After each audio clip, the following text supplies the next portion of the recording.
Our country has a challenge. We talk about it all the time. Prosperity is all around us, but it's not distributed evenly. We talk about how prosperity differs by zip code. In some places, people are doing well, and in other places, not so well.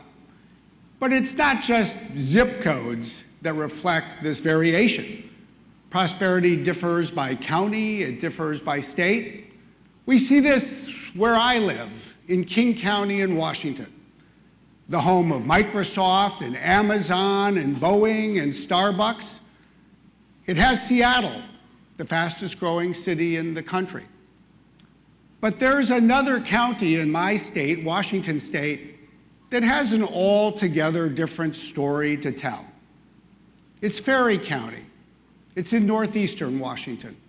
It's a rural county, a county where the mine has closed, a county where every month this winter, the unemployment rate was above 16%, more than 5 times the unemployment rate in King County. What we see in Ferry County, we see in many counties across the country. We see this variation, and what you start to realize is that every state has a Ferry County. Every state, from California to Utah to Texas to New York, has a county where unemployment is 5 or even 10 times as high as the county where it's the lowest.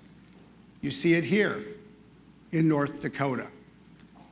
And what it causes us to reflect upon is this. People in many places are doing well, but some people are being left behind. And we need to ask why. Well, there's a lot of reasons. We talk a lot, as we should, about issues like globalization and trade and immigration, all of which are important. But there's another topic we're not talking about enough: the role of technology. We live in a technology-driven era. It's a wonderful thing. It is creating new opportunities. It's helping people build new businesses. It is empowering people every day to enrich their lives. But it's not necessarily helping everybody, because we also live in a country with a technology divide, a country with 2 technology gaps. The first is a gap around digital skills. Jobs are becoming more digital. What that means is that more tasks that workers perform require a computer, a mobile phone, some other kind of computing device. It not only requires those devices, it requires digital skills. But there's a gap in this country when it comes to digital skills. You can see the gap in how it exists in high school. Less than 20% of the nation's high schools last year offered the advanced placement course in computer science. And what we see in the nation, we see in North Dakota.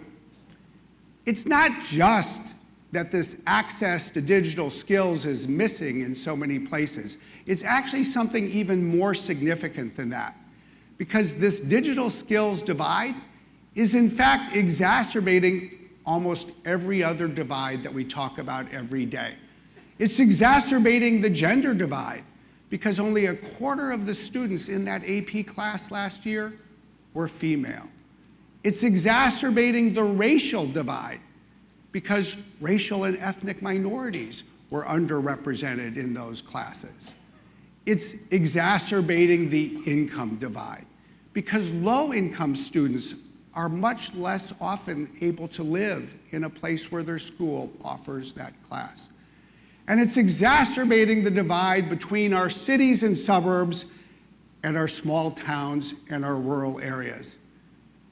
You had to be one of the fortunate few to live in a rural community last year and have the opportunity to take that class at all. Clearly, when we think about this, it's a time for new solutions. We need a new partnership. We need a partnership between the private sector and the public sector, between people in business and people in government, a partnership that builds on the great nonprofits of our country. And we need to put that partnership to work. We need a national movement for coding and computer science in our public schools. And we need that national movement to do three critical things. We need to build student demand, grow interest, and this is where the business community and the tech sector can do more than its part to help people understand that the jobs of the future require the skills of the future. We need to address an even harder challenge. We need to build capacity. We need to bring together volunteers in companies and people in government and teachers in schools to train the teachers of the future so they can teach coding and computer science. And we need to influence, we need to support, we need to reform public policy, as we're seeing here in North Dakota. We need to make sure that computer science counts towards high school graduation. We need to make sure that there are certification opportunities and requirements for teachers in this field. We need states to support the effort to bring these classes into all of our schools. We need to do all of these things.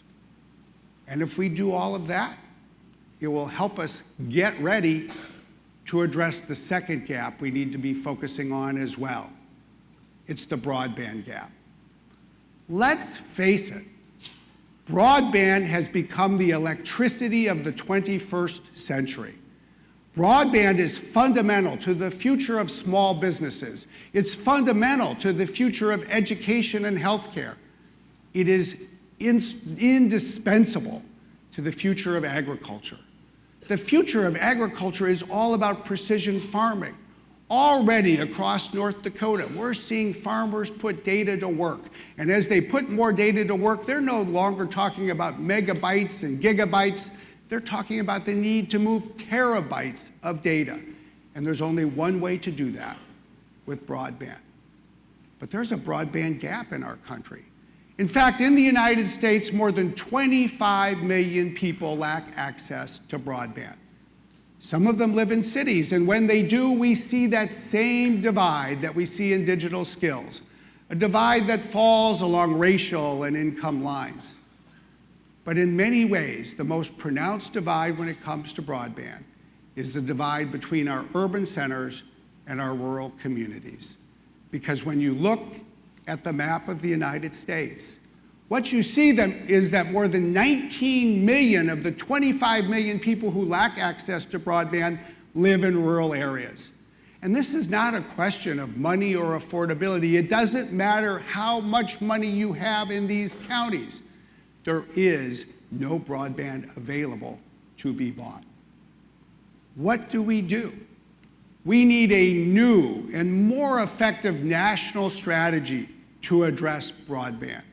We need to resolve as a nation that we will eliminate this broadband gap in rural America over the next 4 years, by 2022. We need a new strategy that is grounded in better data, because the reality today is, despite large amounts of spending by the federal government, there is no reliable data, there is no accurate map to even know who in rural America has access to broadband and who does not. We need the private and public sectors to come together, as they need to do for digital skills, grounded in an understanding of where we need to fill in that map. We need a strategy that deploys new technology, new wireless technologies, new technologies that take advantage of spectrum that previously was used by terrestrial television, so-called TV white spaces. Technology that will rapidly bring down the cost of closing this gap.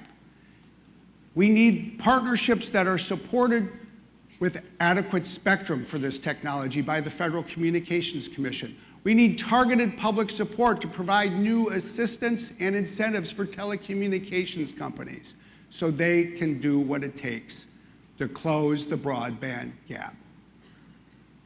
We need to do all of this, and we need to remember one other thing. We have been here before. We have been here many times in this nation's history, and each time we have risen to the occasion and we have done what it takes to close these kinds of gaps. We did it as a nation in the early 1800s, when people recognized that the country was industrializing. And that required a new approach to education, an approach that would make public schools available to everyone, everywhere. We did it a century later, when the country recognized that electricity was indispensable to every person's life. And we did what it took to bring people together, to bring electricity to every corner of the country. We did it again in the 1950s. The Russians woke up the world when they sent a rocket into space carrying the Sputnik satellite. President Eisenhower led the Republicans and Democrats of our country together to recognize that we had entered a new age, a new space age where there was a new race, the race for space. And President Eisenhower recognized that the only way to win the race into space was to start on the ground by bringing math and physics to high schools and universities in a much broader way than we had ever experienced before. That is what our nation did.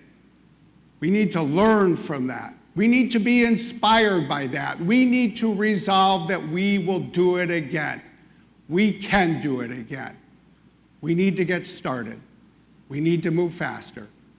It needs to start today. Thank you.